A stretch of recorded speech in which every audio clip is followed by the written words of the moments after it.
اعلانیہ دعوت کا پہلا حکم۔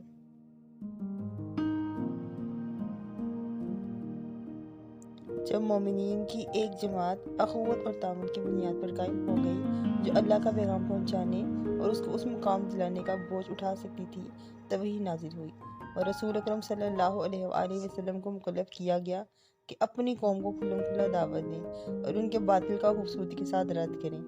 اس کے بعد سورہ شورا کی یہ آیات نازل ہوئیں کہ اے پیغمبر صلی اللہ علیہ وآلہ وسلم، آپ اپنے نزدیک قرابت داروں کو عذاب الہی سے ڈرائیے اور جو مومن آپ کے پیچھے چلے ان کے لیے انکساری کے ساتھ اپنا شفقت کا بازو جھکا دیں۔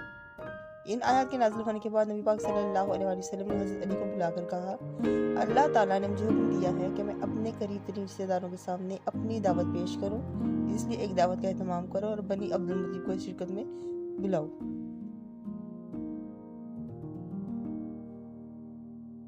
چنانچہ تقریباً 40-45 اہل خاندان جمع ہوئے۔ بعد طعام ابو لہب نے باک لپک لی اور بولا، دیکھو یہ تمہارے چچا اور چچیرے بھائی ہیں، بات کرو لیکن نادانی چھوڑ دو اور یہ سمجھ لو کہ تمہارا خاندان ساری عرب سے مقابلے کتاب نہیں رکھتا اور میں سب سے زیادہ حقدار ہوں کہ تمہیں پکڑ لوں، بس تمہارے لیے تمہارے باپ کو خانزادہ ہی کافی ہے۔ اگر تم اپنی بات پر قائم رہے تو یہ بہت آسان ہوگا کہ قریش کے سارے قبائل تم پر ٹوٹ پڑے اور بقیہ عربی ان کی مدد کریں، پھر میں نہیں جانتا کہ کوئی شخص باپ کے خاندان کے لیے تم سے بڑھ کر شر کا باعث ہوگا۔ اس پر نبی پاک صلی اللہ علیہ وسلم خاموشی اختیار کی، اس کی مجلس میں کوئی گفتگو نہ کی۔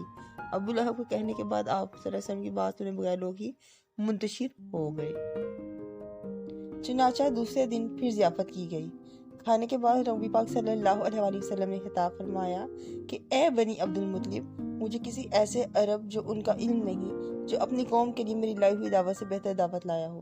یہ دین حق کی دعوت ہے، ساری حمد اللہ کے لیے ہے، میں اس کی حمد کرتا ہوں، میں اس سے مدد چاہتا ہوں، اس پر ایمان رکھتا ہوں، اسی پر بھروسہ کرتا ہوں اور یہی گواہی دیتا ہوں کہ اللہ کے سوا کوئی لائق عبادت نہیں، وہ تنہا ہے، اس کا کوئی شریک نہیں۔ پھر آپ نے فرمایا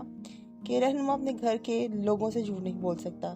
اس اللہ کی قسم جس کے سوا کوئی معبود نہیں، میں تمہاری طرف خصوصاً اور لوگوں کی طرف عموماً اللہ کا رسول یعنی کہ فرستادہ ہوں۔ واللہ تم لوگ اسی طرح منہ سے دوچار ہوگے جیسے ہو جاتے ہو اور اسی طرح اٹھاؤ جاؤ گے جیسے سو کر جاگتے ہو، پھر جو کچھ تم کرتے ہو اس کا تم سے حساب لیا جائے گا اور اس کے بعد یا تو ہمیشہ کے لیے جنت ہے یا ہمیشہ کے لیے جہنم۔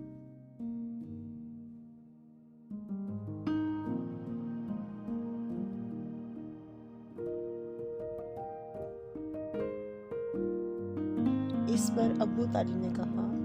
نہ پوچھو، ہمیں تمہاری معاملت کس قدر پسند ہے، تمہاری نصیحت کس حد قابل قبول ہے اور ہم تمہاری بات کس قدر سچی جانتے اور مانتے ہیں، اور یہ تمہارے والد کا خاندان جمع ہے اور میں بھی اس کا ایک فرد ہوں، فرق صرف اتنا ہے کہ میں تمہاری پسند کی تکمیل کے لیے ان سب سے پیش ہوں، لہذا تمہیں جس بات کا حکم ہوا ہے اسے انجام دو، واللہ میں تمہاری مسلسل حفاظت آنت کرتا ہوں گا،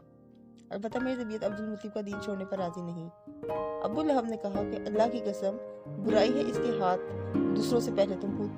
خود ہی پکڑ لو۔ اس پر حضرت ابو طالب نے کہا، اللہ کی قسم جب تک جان میں جان ہے ہم ان کی حفاظت کرتے رہیں گے۔ دفتن حضرت علی رضی اللہ عنہ نے اٹھ کر کہا،